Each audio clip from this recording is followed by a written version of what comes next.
Hello hi साथीहरू, हामी यहाँ दिउँसो भयो। अब हामी खाजा खान आँटेको अनि यसो बसेको बेलामा बुवासँग गफ गर्नु पर्यो भनेर हैन। बाउ छोरी हामी त गफ गरिरहेछौँ।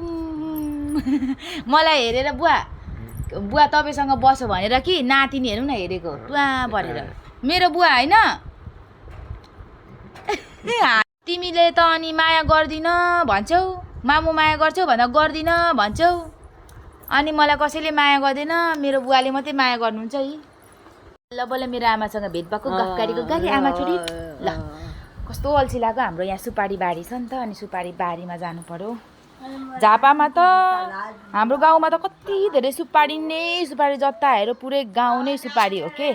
छोडेर जान आँटेको जति गरेको के आत्तिँदै रोकियो हौ। सुपारी बारीमा आएको नि, कस्तो धेरै गर्मी छ हौ यताभित्र पनि। भर्खर रोपेको सुपारीहरू हो कि त्यत्रो हुँदैछ के। फल्ने बेला अलिक भएको छैन यो सुपारी चाहिँ। फल्नु थालेपछि फेरि टन्नै पैसा आउनु थाल्छ नि यो सुपारीबाट। है सोफिया, बिहान त सोफिया उठिओरि अनि जुरुक्क उठेर के गर्छ भने त सुपारी बारीमा आएर पो यहाँनिर सुपारी बारीमा आएर पो पुरा सुपारीलाई समाएर घुमिफिरी गरिराखी रहेछ। काँडाले घोचेको भए के हुन्थ्यो। सुकाएको सुपारी हो क्या यो तितो पनि हुँदैन, फ्याक्ट्रीबाट ल्याएको अरे। हाम्रो घरको पनि सुपारी छ। आमाले भन्दै हुनुहुन्छ कति धेरै सुपारीहरू छ, लैजाऊ कस्तो मिठो छ भन्दै हुन्छ क्या। तितो नै हुँदैन यो सुपारी, कस्तो मिठो हुन्छ हैन सोफिया।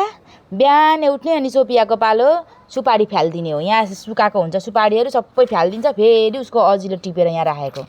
अब यो सुपारी चाहिँ म विराटनगर जान्छु, खानालाई हुन्छ नि त हैन। मिठो हुन्छ नि त कहिलेकाहीँ खानुलाई। साना खायोहरू अनि सुपारी खान मनपर्छ क्या। पहिल्यैदेखि हाम्रो गाउँमा त सुपारी कति धेरै हुन्छ। झापामा त फेरि सुपारी फेमस हो नि त। आमाले प्लास्टिक पनि ल्याइदिनु भयो, हालेर लैजाऊ ल मारिना खानुहुन्छ भनेर के। पहिला सानोमा कति धेरै सुपारी खान्थ्यौँ। रुखमा चढ्थेँ अनि त्यसरी सुपारी झार्थेँ। अहिले रुखमा चढ्नु पनि सक्दिनँ हौ। ल एक झोला भयो।